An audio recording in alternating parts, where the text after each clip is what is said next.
शांति 24 जनवरी 2023 के महावाक्य हैं, मीठे बच्चे, यही संगम युग है जब आत्मा और परमात्मा का संगम मेल होता है। सतगुरु एक ही बार आकर बच्चों को सत्य ज्ञान दे सत्य बोलना सिखाते हैं। प्रश्न, किन बच्चों की अवस्था बहुत फर्स्ट क्लास रहती है? उत्तर, जिनकी बुद्धि में रहता यह सब कुछ बाबा का है। हर कदम श्रीमत लेने वाले, पूरा त्याग करने वाले बच्चों की अवस्था बहुत फर्स्ट क्लास रहती है। यात्रा लंबी है, इसलिए ऊंचे बाप की ऊंची मत लेते रहना है। दूसरा प्रश्न, मुरली सुनते समय अपार सुख किन बच्चों को भासता है? उत्तर, जो समझते हैं हम शिव बाबा की मुरली सुन रहे हैं। यह मुरली शिव बाबा ने ब्रह्मा तन से सुनाई है। मोस्ट बिलव्ड बाबा हमें सदा सुखी मनुष्य से देवता बनाने के लिए यह सुना रहे हैं। मुरली सुनते यह स्मृति रहे तो सुख भासेगा। गीत, प्रीतम आन मिलो। ओम शांति। यह दुखिया जिया तो दुखधाम में ही होता है। सुखी जीव आत्माएं सुखधाम में होती हैं। सभी भक्तों का प्रीतम एक है, जिसको ही याद किया जाता है उनको प्रीतम कहा जाता है। याद करते हैं जब दुख होता है, यह कौन बैठ समझाते हैं? सच्चा सच्चा प्रीतम, सच्चा बाप, सच्चा टीचर, सच्चा सतगुरु। सभी का प्रीतम वह एक है, परंतु प्रीतम आता कब है ये कोई नहीं जानते। प्रीतम खुद आकर अपने भक्तों को, अपने बच्चों को बताते हैं कि मैं आता ही हूँ सिर्फ संगम युग पर एक बार।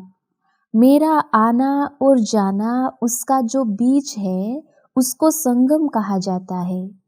और सभी आत्माएं तो बहुत बारी जन्म मरण में आती हैं, मैं एक ही बार आता हूँ। मैं सतगुरु भी एक ही हूँ, बाकी गुरु तो अनेक हैं। उन्हों को सतगुरु नहीं कहेंगे क्योंकि वह कोई सत्य नहीं बोलते। वह सत परमात्मा को जानते ही नहीं।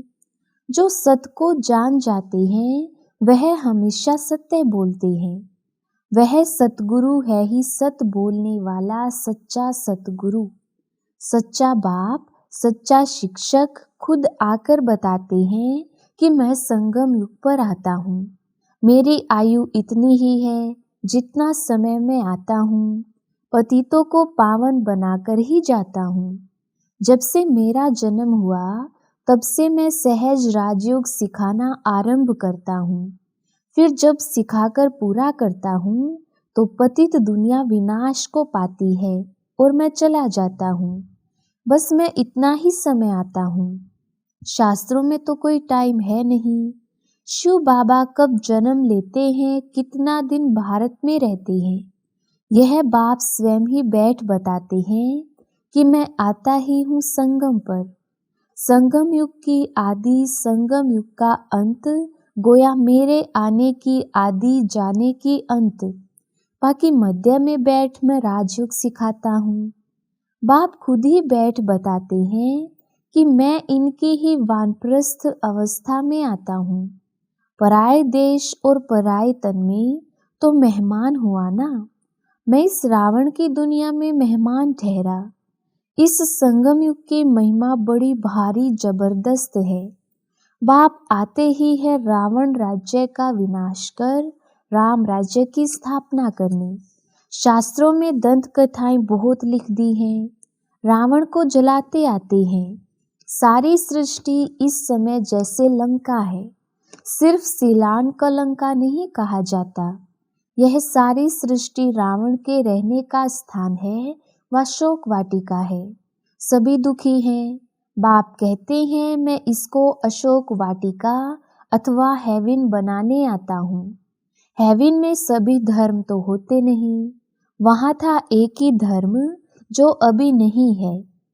अब फिर से देवता बनाने राजयोग सिखला रहा हूँ। सभी तो नहीं सीखेंगे। मैं भारत में ही आता हूँ, भारत में ही स्वर्ग होता है।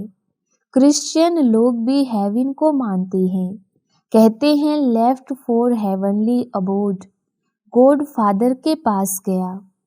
बाकी हेवन को थोड़े ही समझते हैं। हेवन अलग चीज है, तो बाप समझाते हैं कि मैं कब और कैसे आता हूँ, आकर त्रिकालदर्शी बनाता हूँ। त्रिकालदर्शी और कोई होता नहीं, सृष्टि के आदि मध्य अंत को मैं ही जानता हूँ। अब कलयुग का विनाश होना है, आसार भी देखने में आ रहे हैं।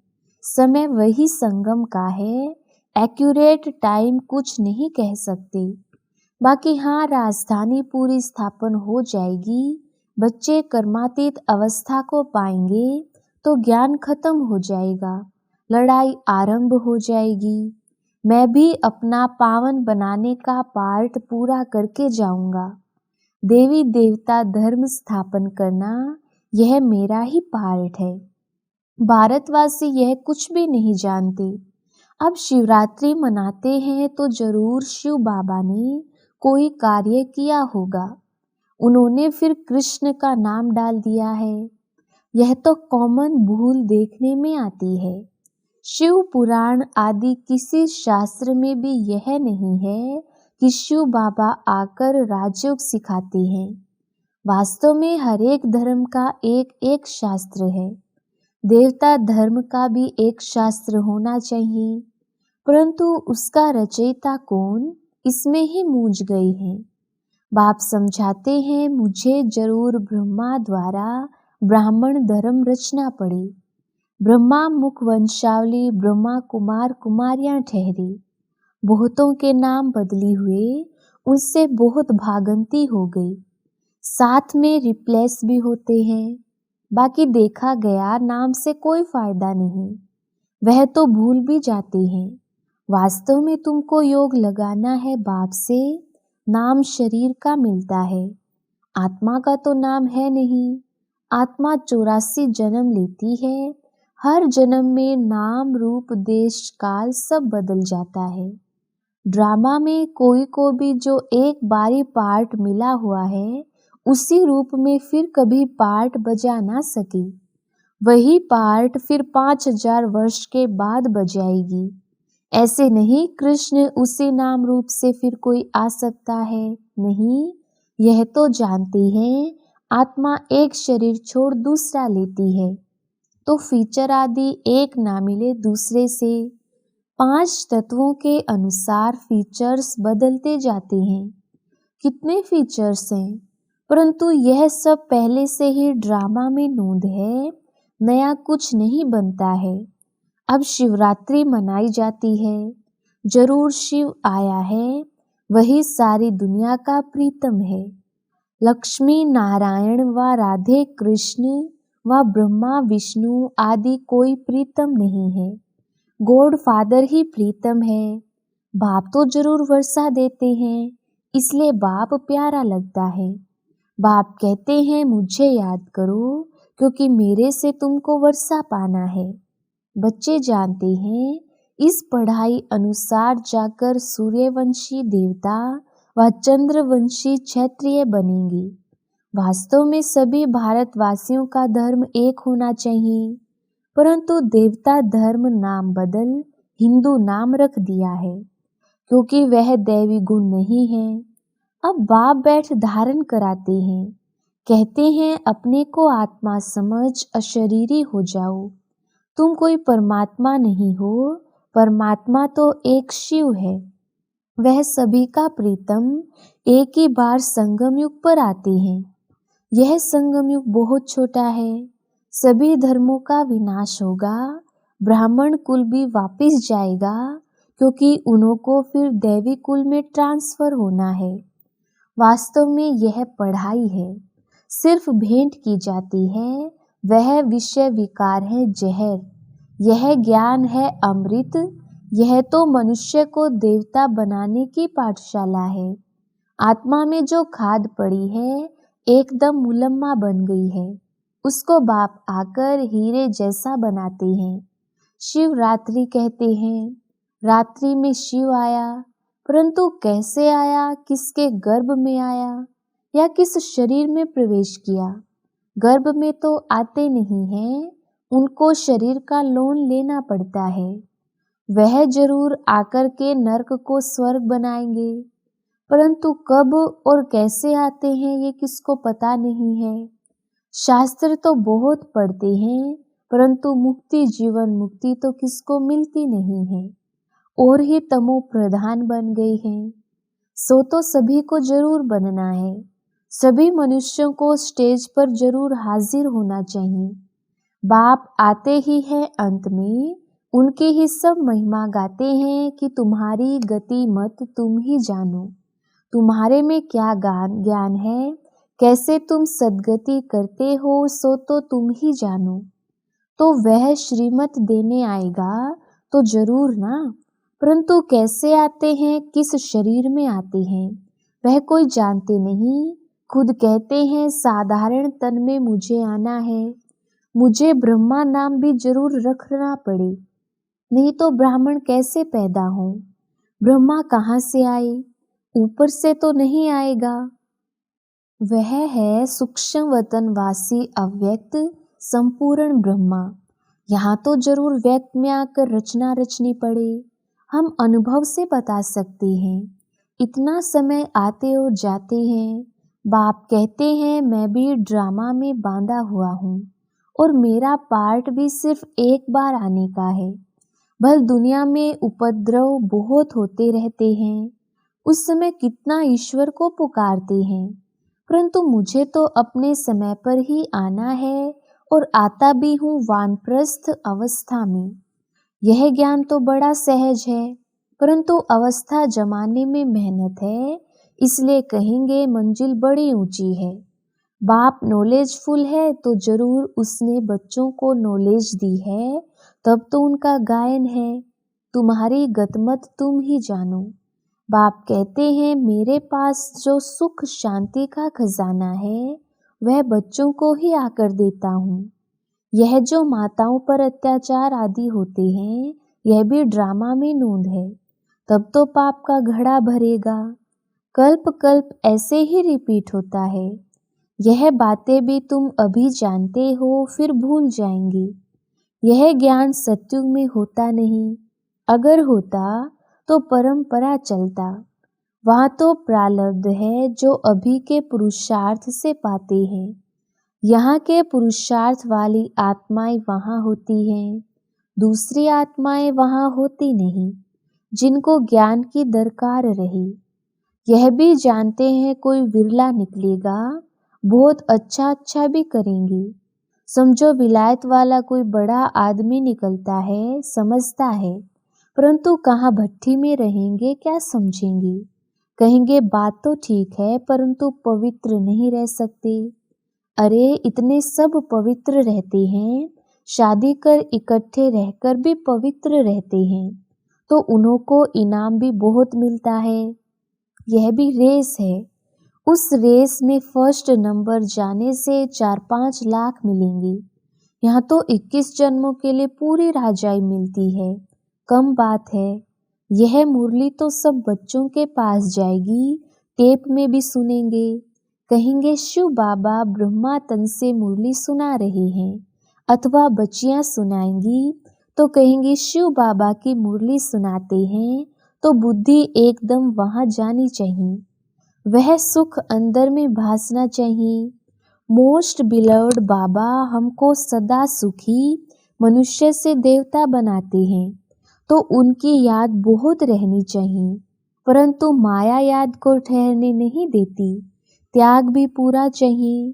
यह सब कुछ बाबा का है, यह अवस्था फर्स्ट क्लास रहनी चाहिए। बहुत बच्चे हैं जो श्रीमत लेते रहते हैं, श्रीमत में जरूर कल्याण ही होगा। मत भी ऊंची है, यात्रा भी लंबी है, फिर तुम इस मृत्यु लोक में नहीं आएंगे, सतयुग है ही अमर लोक। उस दिन बाबा ने बहुत अच्छी रीति समझाया कि वहाँ तुम मरते नहीं हो, खुशी से पुराना चोला बदल नया लेते हो।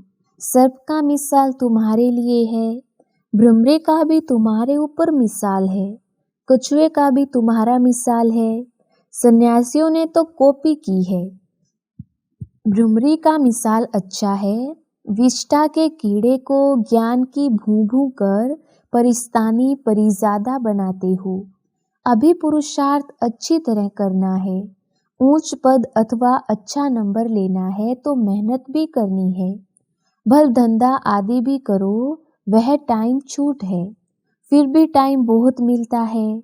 अपना योग का चार्ट देखना चाहिए, क्योंकि माया बहुत विघ्न डालती है।